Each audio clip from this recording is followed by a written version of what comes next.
Alright, we are doing a review on Art Whale watercolors. It's a weird name. I don't know.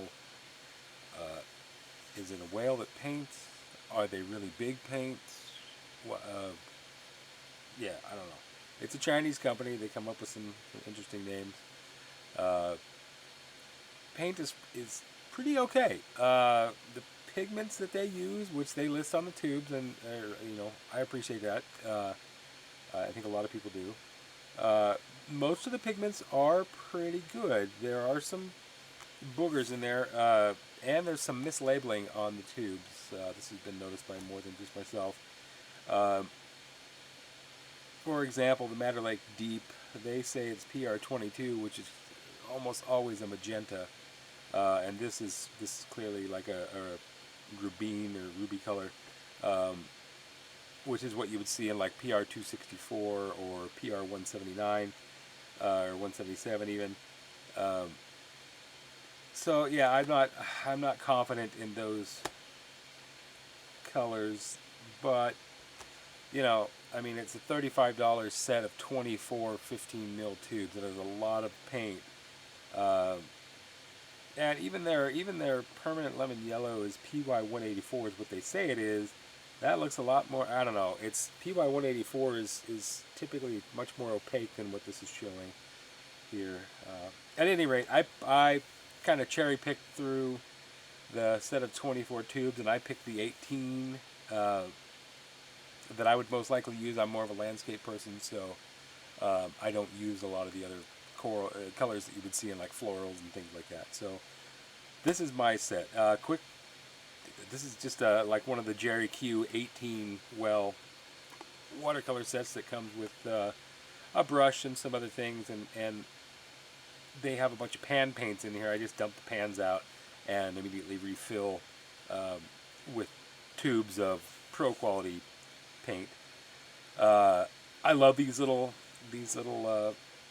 palettes. I think I probably have 15 of them, just with different brands and for reviews and that sort of thing.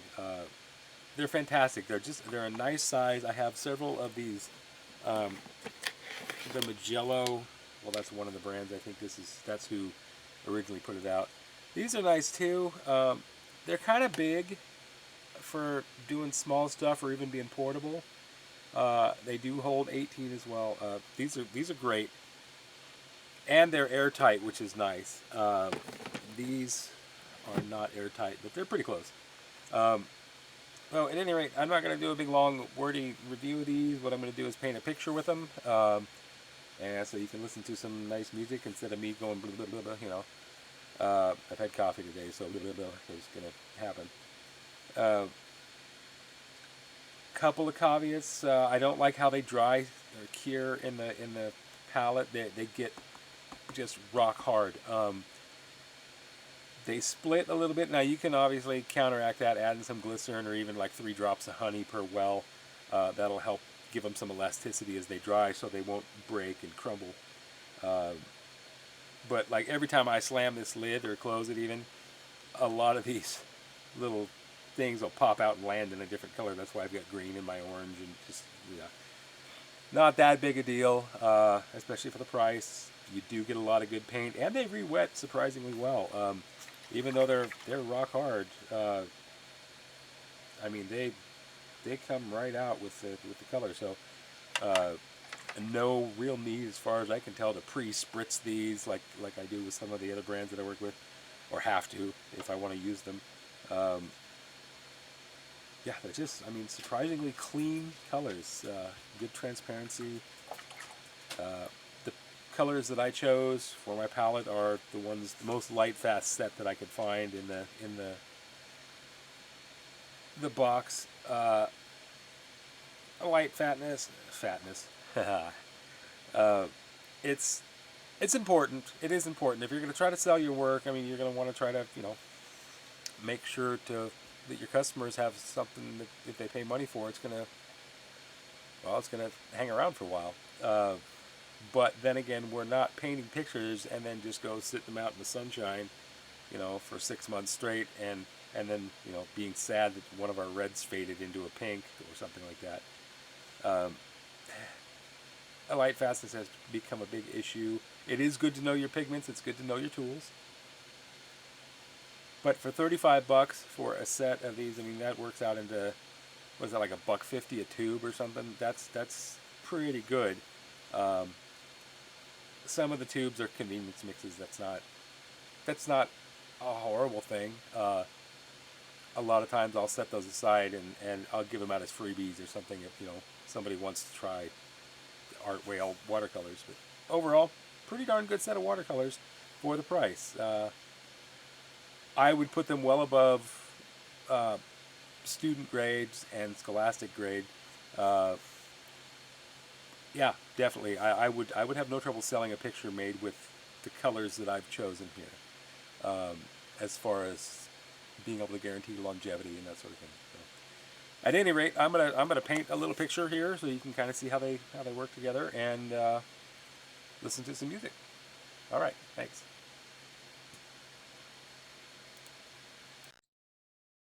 Okay, a couple of quick notes before I get started here. It's actually been several days since I did the intro to this video. Um, I changed a couple of things. They actually I had contacted the company and they sent me out a new tube of the cerulean blue that was hardened in the tube.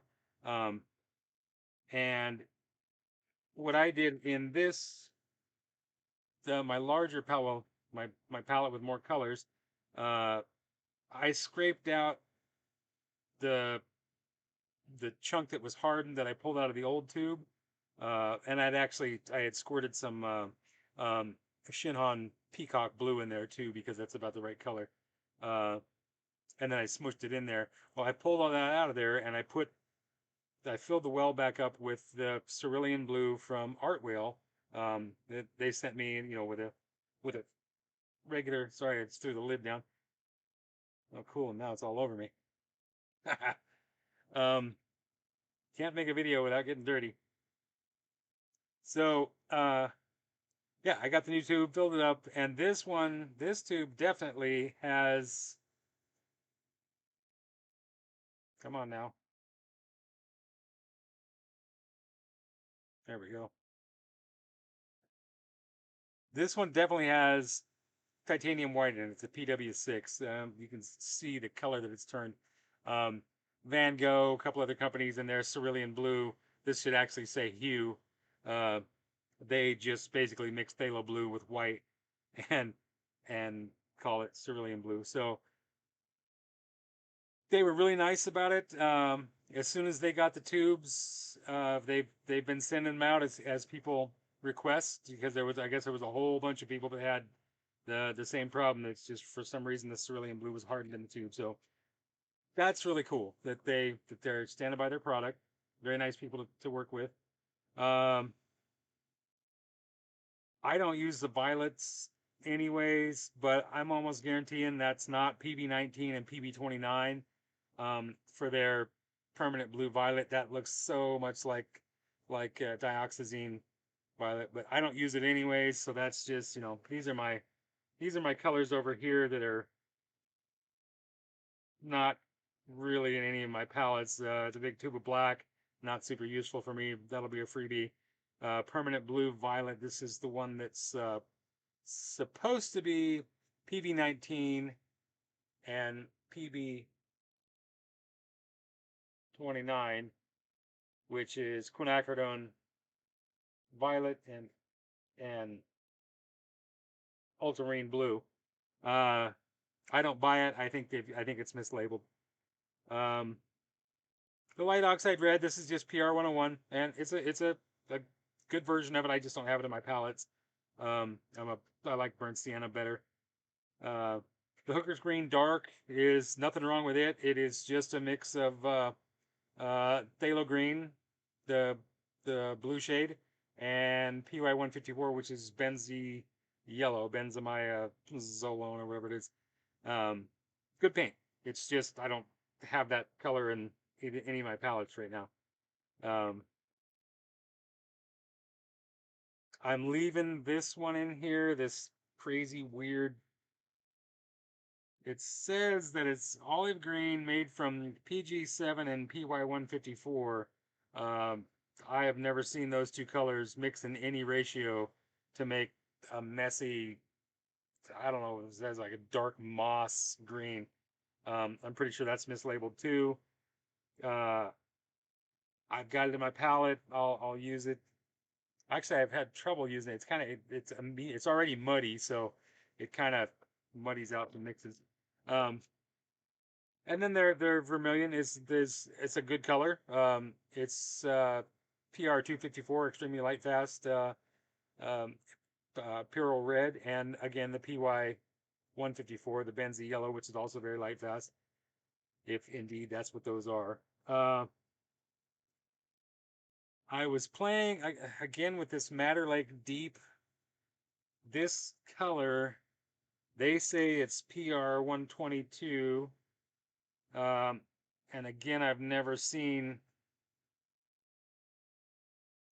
PR 122 be that red looking, so I'm not convinced that that's what it is. Um, it's still living in the palette. I don't. I mean, honestly, between this is their Pure Red or Pyrrole Red. I'm not actually sure what the pronunciation is. That's something I'll have to Google. I can mix that with their Quinn Violet, which is their PB19, and get a much nicer um, alizarin crimson shade than what this is, in my opinion. So yeah, that mystery red is probably just going to sit there and take up room for me. I think that's just this is a nicer color, and you can adjust it either way depending on how much you put in either one of those either one of those reds. So um, yeah, I don't see a reason to keep this in my palette, but I've got the room for it, so that's where it lives. Now, with that being said, so those are the one, two, three questionable uh, pigments in there. Their cobalt blue is not cobalt. That should also say hue. That is just ultramarine with white, and it's kind of a dingy. It's not a nice clean cobalt. It's definitely just ultramarine with white, which you can just make, with ultramarine and white. So, is that a convenience mix? I don't know. I guess it's all right for a dull blue. I just don't like seeing white mixed in with stuff when it's supposed to be transparent watercolors and not wash. So that's where we're at with this palette. Now I have a smaller palette is what I'm going to use. Uh, I kind of pared it down to even um, less colors. The two yellows I'm going to use. I really don't need an orange with the Pyrrole Red. It makes nice oranges with the Benzie and PO62. I can't remember what orange that is. Um, might even be a Benzie orange. Not sure. But I got the Pyrrole Red, and I had that PR122 in here. And that's one of the nice things about paints that dry and crack and shrink so bad is they're pretty easy to get out. So I wedged that out. I don't know what I'm going to do with it. I'm going to throw it in here for now. Let me get this out of the way. So this is what I'm using. 12 colors. Now, of course, my color chart is wrong because I've swapped this out for the PV19 um, just because I think it's a more versatile color. It hinges on being magenta a little bit, so I can get some colors with that. It makes a fantastic purple with the um, spit it out, man, with ultramarine blue. This is very much like uh, I think Daniel Smith calls their fancy proprietary one Rose of Ultramarine or something like that. But it's cool because the ultramarine granulates out of it, and then the violet sits on top, and it's a beautiful color. Not super useful for me, but as a landscape artist, but for florals and that sort of thing, it's really nice. So yeah, that's my little update to what I've been doing with this set of watercolors. I checked just today, and it's still 35.95 or something like that. Um, it's still a great deal. They've got a couple of pigment issues to work out, uh, but that's not a big deal. For that price, you clearly get some really nice paint. There, see, you can. I don't know if you can see that how much that. There you go. That burnt sienna really shrunk up. Well, so did the yellow ochre. Uh, like I say, it is a rock hard paint, but it does re-wet well. That's a really nice burnt sienna, and it mixes out well with the ultramarine. You know, like you would expect it to make neutral a neutral warmish gray. You can take it either direction, warm or cool. So yeah, so overall, this is great paint. Their burnt umber is nice. I think that's what that is. I don't remember. It's a warm brown. The Payne's gray is a little uh it doesn't lean blue enough for my taste. I mean, it's there, but to me a Payne's gray should be a little more blue than that. But there again, that's just it's a formulation. Every company's is different. So with these guys, I mixed yellows in, like half yellow and half green on this one, because I don't ever really use a springy, like real Easter green like that. I almost always am going for a lighter color, and rather than foul out my pretty um, you know, yellow, pure yellow pigment there, I'd rather just pre-mix it in the thing, in the well. And same for this color. I added some yellow so I can lighten it in the well, so I can use it as, this is their sap green. So I can use the sap green like it is, or I can wet the yellow down and bring it over and lighten it out a little bit. So those are my two greens, and this is their. I went ahead and I didn't use their cerulean. Well, I didn't have their cerulean, so I used their phthalo blue. And this phthalo blue is definitely, it's on the darker side. I like it. It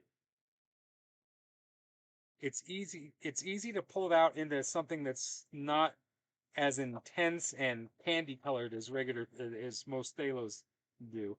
Um, very easy to touch it with just a little bit of burnt sienna, and you're into the shades of like indanthrone blue, uh, and Prussian blue. It's a very nice color for doing subdued skies and that sort of thing. So, um, yeah, I just wanted to pop in real quick and let you know this is the palette I'm going to be using, and um, yeah, I'll get started on making a quick painting here, and then I'll speed that up, and we'll touch base at the end again after I'm done making my giant mess here.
So there we go.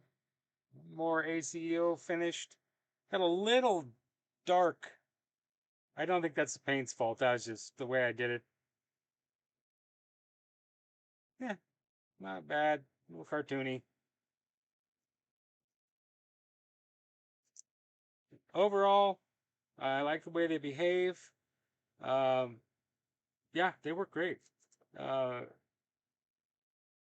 there's, I think it's because they re-wet so well. Uh, it's really hard to just grab a little bit of it. They remind me of uh, M. Graham that way, actually.